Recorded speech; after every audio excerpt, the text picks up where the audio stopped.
नाव सांगा. माझं नाव आप्पासाहेब नामदेव वेडवे, मी धुळे लोकसभाहून बिलॉंग करतो.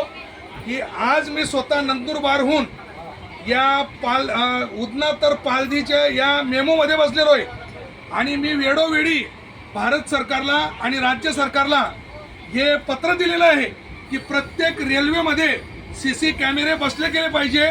कारण की मोबाईल जो चोरी होतो, जे झगडे होतात आणि ज्या वारदाता इथं ॲक्सिडेंटल केसेस होतात रेल्वेमध्ये, पार जम्मू काश्मीर पासून तर कन्याकुमारीपर्यंत जेवढ्याही भारत सरकारचे रेल्वे चालतात त्याच्यामध्ये सीसी कॅमेरे बसले गेले पाहिजे, ताकी जी अनैतिक घटना होते, मोबाईल चोरी होतात, जे चोर लोक चोरी करतात त्यांच्यावरती काबू करण्यात येईल आणि त्यांना पाहिजे ती सजा मिळण्यात येईल. आज अशीच वारदात आता चालू रनाडाच्या पुढे झाली.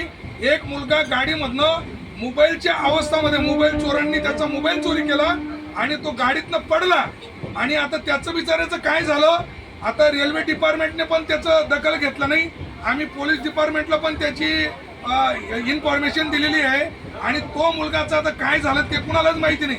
परंतु ही सुरक्षा कुठेतरी डिलीज होत आहे आणि सुरक्षा एकदम व्यवस्थित नाही. म्हणून प्रवाशांसाठी सीसी कॅमेरे हे बसले गेले पाहिजे प्रत्येक रेल्वेमध्ये. एवढी मी भारत सरकार आणि मोदी साहेबांना, मुख्यमंत्री साहेबांना विनंती करतो आणि जे प्रवासी आहेत त्यांना पण मी विनंती करतो की प्रत्येक गाडीमध्ये सीसी कॅमेरे बसले गेले पाहिजे. धन्यवाद.